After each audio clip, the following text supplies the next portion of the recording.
ఇది సమయం, ఓ మీరు మన్నా సమయం, ఉదయకాలపు బంగారు వాగ్దాన సమయం. ఆదరించి బలపరచే ఓ మీరు మన్నా, మార్గం చూపి నడిపించే ఓ మీరు మన్నా, వాగ్దాన సమయం, ఓ మీరు మన్నా సమయం. Praise the lord. Good morning. ఓ మీరు మన్నా. ఈరోజు బంగారు వాక్య వాగ్దానానికి స్వాగతం. బాగున్నారు కదా? మహాదేవుడు గొప్ప దేవుడైన యేసు ప్రభు వారి నామంలో మనం అందరం సురక్షితంగా భద్రంగా ఆయన రెక్కల చాటును ఉండగలిగాం. ప్రియులారా, మరి ఈ దినం ప్రభు మనకి ఇస్తున్న వాగ్దానాన్ని మనం స్వీకరించి ఆశీర్వదించబడదాం. ఇతరులు కూడా షేర్ చేయండి, వారు కూడా యేసయ్య మాట విని దీవించబడాలి, రక్షించబడాలి. పిల్లారా, పేతురు రాసిన 2వ పత్రికలో 3వ అధ్యాయం 9వ వచనం ఈ రీతిగా ఉంది. అందరూ మారుమనసు పొందవలనని కోరుచు మీడల దీర్ఘశాంతము గలవాడై ఉన్నాడు. 2 Peter 3:9 He is patient with you, not wanting anyone to perish, but everyone to come to repentance. దేవునికి మహిమ కలుగును గాక. ప్రియులారా, 2025 సంవత్సరాలుగా ప్రభు తిరిగి వస్తారని అందరూ ఎదురు చూస్తూ ఉన్నారు. మంచిదే. అయితే ఇంకా ఎందుకు రాలేదు అంటే ఆయన మన ఎడల దీర్ఘశాంతము వహిస్తూ ఉన్నారు. అంటే ఇంకా వేచి చూస్తూ ఉన్నారు, ఇంకా ఎదురు చూస్తూ ఉన్నారు. రక్షింపబడని ప్రతి వ్యక్తి కూడా వచ్చి తన చెంతకు రావాలని, తనలోనికి రావాలి, తన నామము ఎరగాలని చెప్పి యేసయ్య ఎదురు చూస్తూ ఉన్నాడు. కాబట్టి ఆయన ఇంకా దీర్ఘశాంతం వహిస్తున్నాడు. తాను వచ్చేయాలంటే వచ్చేయించండి. కానీ ప్రియులారా, ఆయన వచ్చి మరి మానవాళిని కూడా తనతో పాటు తీసుకువెళ్ళాలని ఆశపడుతున్నాడు. ఒకసారి ఆయన వచ్చారు, మనందరినీ రక్షించడానికి తన ప్రాణాన్ని అర్పించారు.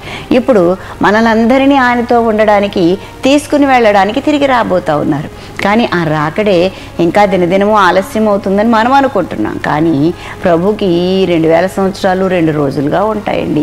ప్రియ దేవుని బిడ్డలారా, గమనించండి. ఎందుకింత ఆలస్యం అంటే నీవు నేను ఆయనతో పాటు సదాకాలం ఉండాలనే ఆయన ఎదురు చూస్తున్న కారణం చేత మనం ఇంకా ఆలస్యము అయ్యి రాకడ ఆలస్యం అవుతుంది. మన ఎడల ఆయన దీర్ఘశాంతం వహిస్తూ ఉన్నాడండి, వెయిట్ చేస్తూ ఉన్నాడండి.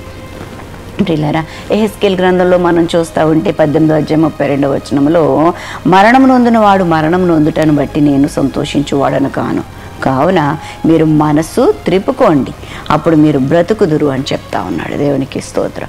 మీరు మనసు తిప్పుకుంటే, మీరు డైరెక్షన్ మార్చుకుంటే, బ్రతుకు మార్చుకుంటే మీరు బ్రతుకుతారు. దేవునికి స్తోత్రం కలుగును గాక. అందుకే ప్రియ దేవుని బిడ్డలారా, తిమోతికి రాసిన మొదటి పత్రిక 2వ అధ్యాయం 4వ వచనంలో ప్రభు అంటారు కదా, మనుషులందరూ రక్షణ పొంది సత్యమును గూర్చిన అనుభవ జ్ఞానము గలవారై ఉండవలనని ఇచ్చయించుచున్నాను అన్నమాట మనం చూస్తున్నాం. అంటే మనుషులందరూ కూడా, సత్యం అంటే ఎవరు? యేసయ్యను గూర్చిన జ్ఞానం కలిగి ఉండాలని చెప్పి కోరుతున్నానని భక్తుడు అంటూ ఉంటాడు, పౌలు భక్తుడు. ప్రియులారా, నిజమే కదా. ప్రతి వ్యక్తి అందరూ అంతటా మారుమనసు పొందాలని ఆయన చూస్తూ ఉన్నారు. నశించిపోయిన దాన్ని వెదికి రక్షించడానికే మనుష్య కుమారుడు లోకానికి వచ్చాడన్న సంగతి అందరికీ తెలుసు. ప్రియులారా, యేసుక్రీస్తు అందరికీ ప్రభు. ఇలాంటి మంచి దేవుడు నీ నా కోసం ఇంత ప్రాకులాడుతున్న మన ప్రభువు మనం నశించిపోవడం ఇష్టం లేక ఆయన దీర్ఘశాంతం చూపిస్తున్నారు, వెయిట్ చేస్తున్నారండి. ఎంతగా వెయిట్ చేస్తూ ఉన్నారో ఒకసారి ఆలోచన చేయండి. అందరూ మారు మనసు పొందాలని ఆయన కోరుతూ మీ ఎడల దీర్ఘశాంతం గలవారై ఉన్నాడట. ఎంత గొప్ప మాట అండి ప్రియ దేవుని బిడ్డ. నీ కుటుంబంలో అందరూ రక్షించబడ్డారా? నీ భర్త రక్షించబడ్డారా? నీ భార్య రక్షించబడిందా? నీకు 3, 2, 4 పిల్లలు ఉంటే వారందరూ రక్షించబడ్డారా? పిల్లరా, నీ గ్రామం రక్షించబడిందా? నీ వీధి రక్షించబడిందా? ఒకసారి ఆలోచన చేయండి. ఇంకా వీళ్ళందరూ రక్షించబడకుండా ప్రభు వచ్చేస్తే ఎలాగూ? ప్రియులారా, వారందరూ ప్రభుతో ఉండాలని కదా మనం కోరుకుంటున్నాం. అందుకే కదా ఈ సత్యసువార్త ప్రతిదినము అనుక్షణము చెప్పిందే చెప్పడం. ఎందుకు? ఇంకా వినని వారు ఎవరైనా ఉంటారు, విని వారు రక్షించబడతారు, మారు మనసు పొందుతారు, తమ బ్రతుకు మార్చుకుంటారు, ప్రభుతో సదాకాలం ఉంటారని చెప్పి ఆశతో నిరీక్షిస్తూ ప్రియులారా ఇంకా ఈ సత్యసువార్త ప్రకటించబడతా ఉంది. అందులో మనమందరం పాలిభాగస్తులం అవుతున్నాం.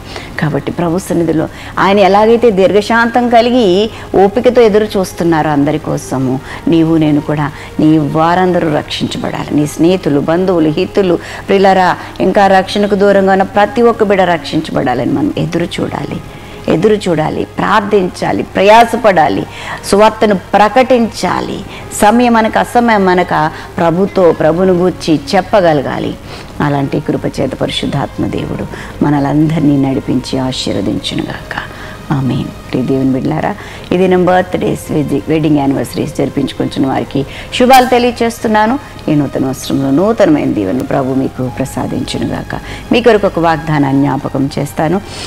34వ కీర్తన 4వ వచనం. నేను యెహోవా యొద్ద విచారణ చేయగా ఆయన నాకు ఉత్తరమిచ్చెను, నాకు కలిగిన భయములన్నిటిలో నుండి ఆయన నన్ను తప్పించాడు. దేవునికి స్తోత్రం కలుగునుగాక. ప్రతి భయం నుంచి తప్పించి నీ మొర ఆలకిస్తాడు. ప్రియులారా, మరి ఇలాంటి దివ్యమైన ఆశీర్వాదం మీరు పొందుకునండి, దీవించబడండి. ప్రార్థన చేస్తాను, నాతో ఏకీభవించండి. ప్రభువానికి వందనాలు చెల్లిస్తున్నాను. మహిమగల దేవుడుగా నువ్వు ప్రత్యక్షమయ్యావు తండ్రి, నీకు స్తోత్రం. పరమ నుండి భూమికి ప్రభు మా కొరకు మమ్మలను ఆయన ప్రేమించి తండ్రి మమ్మల్ని రక్షించడానికి ఈ లోకానికి వచ్చావు.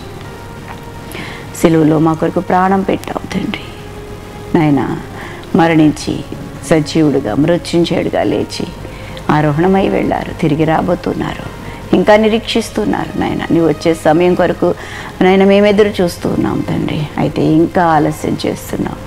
ఎందుకు అంటే ఇంకా రక్షించబడిన ప్రతి ఒక్క బిడ్డ నీ సన్నిధానంలో రక్షించబడాలి, నీ చెంతకు రావాలని ప్రభా దినమెల్లా నీ చేతులు చాచే ఉంచుతున్నావు. నువ్వు ఎంత ప్రేమ, ఎంత జాలి, ఎంత కనికరం, ఎంత దీర్ఘశాంతం మా పట్ల చూపిస్తున్నావయ్యా.